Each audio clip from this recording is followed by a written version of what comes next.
मुसलमान सिंह मदीनादा हलक्की मुसलमान सिंह ना पेंजखिदे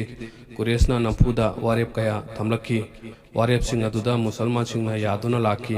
मतम असिदा कुरेश की मी अमुक चेलक्की महागना महाग असि मुसलमान ओइरबनी हाइजकी अदुगा मुहम्मद सल्लल्लाहु अलैहि चंगजफम निजरमी महाग असि अबू बशीरनी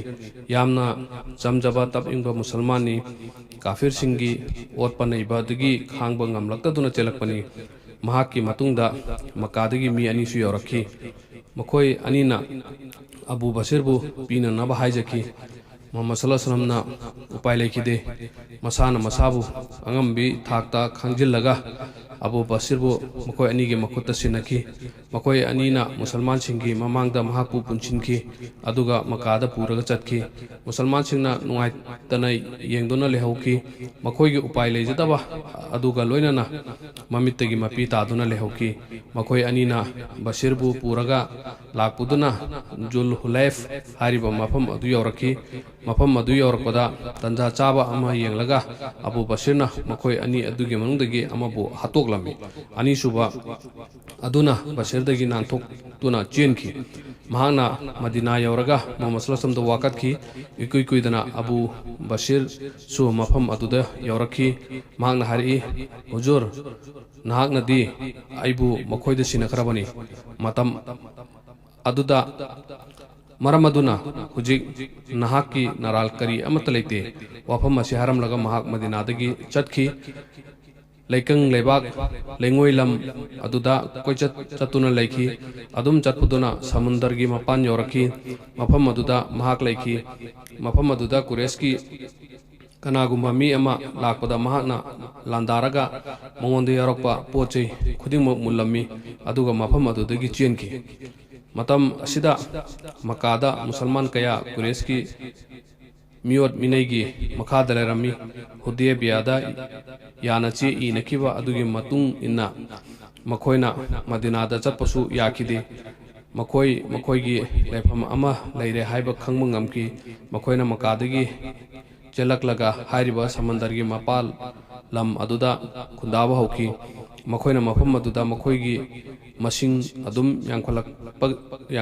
यामखलकपगी मतुंगिना मखोइ मपांगल लेबा कांगलुप अमा ओरखी अदुगा कुरेश सिंगी दमक्तदी मकोक साबो ओरखी माइके अदुदा लाकपा कुरेश की मी खुदिंगमक्तगी मालचांग मुल्लगा चिंगमाई अमरोमदा चंगसिलगा हेक्ता लोटखी कुरेशना मखोइसिंग असिदगी ngakthoknanaba kan honaki adubu mai papa ngamkide konadi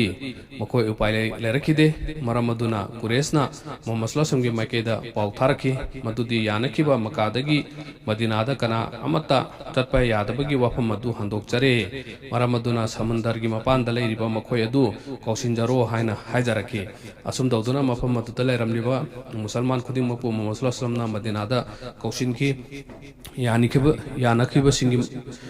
मरक्ता कुरेशना ख्वाइदगी हेना लुमना लौखिबा वफम मदु मखोइना मदुदगी हंदोकले हरकपदा मुसलमान सिंगना पुंगंगखी कोनादि मखोइना हंदोखिबगी मरम खंगलकी मखोइना हुदैबियागी यानखिबा अदु कुरेशना ngamle खनखिबनी अदुबु वरगदिबा सिनदी कुरेशकी माइथीबनी अदुगा मुसलमान सिंगना माइ पाकपा हाइबदु ओइरबनी मुसलमान सिंगना हुदैबियादा यानखिबा असिगी मनुंगदा कानबा सिंग लेरम लिबदु मतम असिदा खंगबा ngamlakhi mathanggi chahida musalman singna makada chatki makoina makada numit humni lerami tawaf amasung gyara tawki aduga madina da halaki kuresna su yanakiba adugi matungina akaiba amata pirakhide हिजरत की चही निपाल सुरपनी मसी की चही असिदा मुसलमान ओलकपई मसिंग यामकी कुरेश की मनुंगदा लेबा मथौना लेबा कया मुसलमान ओलखी खालिद बिन वालिद अमसुंग उमर बिन अल औस मखोई अनीना इस्लाम दा चंगलपा सिना हिंसिंगबा याबा अमा ओइकी खालिद कुरेश की ख्वाइदगी मथौना लौसिंग लेबसिंगी मनुंगदा अमनी अदुगा हजरत उमर बिन अल औस ना कुरेश की ख्वाइदगी कोक लेबसिंगी मनुंगदा अमनी मतुंगदा मखोई अनीना इस्लाम की ख्वाइदगी चौबा कमांडर ओरखी अमना साम लेबाकी मथक्ता इस्लाम की फिराल पहन की अदुगा तोपा अमदुना मिशर की लंबू लौसिंदुना माइ पाकपो हनकी खाजा अमसुंग बकर अरब लेबाकी ममिंग लेबा फुरुप अनीनी मखोय अनी असी मतम कयादगी अमगा अमगा येकनबा ओइदुना लाखी मखोयगी ममांगदा इस्लामना लाकपा मतमददी मखोयगी खुतोंथिबा वरखी मदुना मरम ओइदुना मखोय मसेल येकनरंबा अदु काउथोकी अदुगा मखोयगी अंगंबी थादोक्तुना इस्लामबु करम तौदुना मुथाचिगे हाइबगी वाखलोमदा लुप्तुना लेखी हुदेबियादे यानख्रबा मतुंगददी बकरना खनखी इस्लामदगी लेरंबा चिंगनबदु लेत्रे येकनबगी मतक्ता लमन सिंगबे यारे खंदुना मखोयना खाजागी मतक्ता लांदाकी हुदेबियागी मतुंगदा फुरुप खरना मुसलमान सिंगी माइकैदा लेपखी अदुगा फुरुप खरना मक्का दा लैबा सिंगी माइकैदा लेपखी खाजा फुरुप मुसलमान सिंगी ओइकी अदुगा बकरना कुरेश की माइकैदा लेखी कुरेश की माइकैदा लेबा फुरुप खरना मुसलमान सिंगी माइकैदा लेबा फुरुप सिंगदा लंदाबा असि यानकिबा अदुगी मरक्ता लेबा ओइकी यानकिबा अदुगी मायोक्ता लेबा ओइकी बकरना खाजागी मथक्ता लंदारखी मसीगी थौदोक असिना यानकिबा अदु थुगाइबा ओइहनकी मसीतसु नतना कुरेशनसु बकरगी मतेंग पांगछिनकी कुरेशकी मथौना लेबसिंगना मसक मोंग ओल ओलगा खाजागी मथक्ता थंगसांगसिंग सिजनकी खाजा फुरुपनो उपाय लरक्तबदगी हरमदा चंगजफम लौरमी मियोटपसिंग अदुना हरमगी चनबी हाइबदी हरम मनुंगदा लाल थेंगनबा यादे हाइबगी चनबी अदुसु थुगाइकी हरमदसु चंगलगा मिनुंगसु लेतना ई तहनकी खाजागी मी खरा मफम अदुदगी चिलकलगा मदीना यौरकी मोहम्मद सल्लल्लाहु अलैहि वसल्लम वाकत की खाजागी उपाय लेजत्रबसिंगदा वपी नबी बगी वारीसिंग अदु ताबदा मोहम्मद सल्लल्लाहु अलैहि वसल्लम यामना साउकी यानकिबा अदुगी मतुंगिना मखोयगी दमक्ता मतेंग पांगबा हाइबसी तंगाई फदबनी हाइबसी खंगबु ngamki मोहम्मद सल्लल्लाहु अलैहि वसल्लम खुदक्ता कुरेश की मखमदा मी अहुम थाकी अदुगी मखोयगी मथक्ता वाफम अहुम थमकी अदुगा खंगनकी मदुदी थमलक्लिबा वाफम अहुम सिगी मनुंगदा अमदी याबा ताबनी नंबर 1 दा मखोयना हातखिबा खाजागी मीसिंग अदुगी ममल सिंगलक्पा नंबर 2 दा बकर फुरुपतगी तोगाना लेखिबा नंबर 3 ना हुदेबियादे यानेखिबा अदु थुगाइरे हाइना लाउथोकपा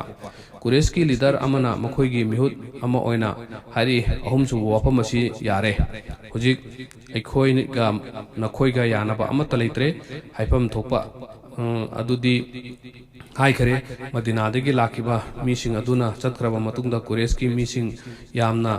निंगबा कायबा अमा ओइखी खुदक्ता अबू सुफियान बु मदीना चतनबा हाइखी अदुगा हाइदोखरिबा वाफम अदुगी मतंगदा खंथनबा मतम खरा लौननबा हाइजरु चौ हाइदुना थाकी उम्मी हबीबा कौबी अबू सुफियान की मचानुपी अमा लेरमी उम्मी हबीबा असिसु मोहम्मद सल्लल्लाहु अलैहि वसल्लम की नुपीनी अबू सुफियान ने इहान हाना माकी मचानुपी की मयुमदा चतकी महाकना खनकी मतम कुइरबगी मतुंगदा मपागी माइथोंबु उबदा मचानुपी की थमोय पेथरकनी ममांगी पुंसीबु निंगसिंग लक्तुना नुंसीबा पोलकनी अदुबो मफम अदुदि इस्लाम की नुंसीबना युम अदु पुंथन थनकिरमी अदुगा लोइनना अल्लाहबु यादबा सिंबु तुकच्चबगी मैबुन्ना थमोयदा चाक्तुना लेबा हाइबदु ओइखेरमी मपाबु उबदा मचानुपीना वा फजना ngang लक्खिदे अबू सुफियान निंगबा कायबगा लोइनना मफम अदुदगी चतकी मचानुपीना महाकी मतेंग अमता पांगलारोय हाइबसी महाकना खंगबा ngamki उपाय लेततुना महाक चुमना मोहम्मद सल्लल्लाहु अलैहि वसल्लम की मनाक्ता चतख्रगा कुरेशना पिरकपा पौजेल अदु तमलमी मोहम्मद सल्लल्लाहु अलैहि वसल्लम करी अमता हायरमदे तुमिना लेरमी अबू सुफियान अबू बकर सिद्दीकपु मरक्ता लाइननबा हाइजरमी अदुबु अबू बकरनसु महाकी वफम अदु ताबदा महाकी मनाकोंग मेंचिनकी अदुगा असावबगी माइथोंग उतकी मफम अदुदगी निंगबा कायना थोरकलबा मतुंगदा महाकना हजरत उमर की मनाक्ता चतकी महाकना उमरबु उबददी महाकना हेन साउना लेरंबा थेंगनकी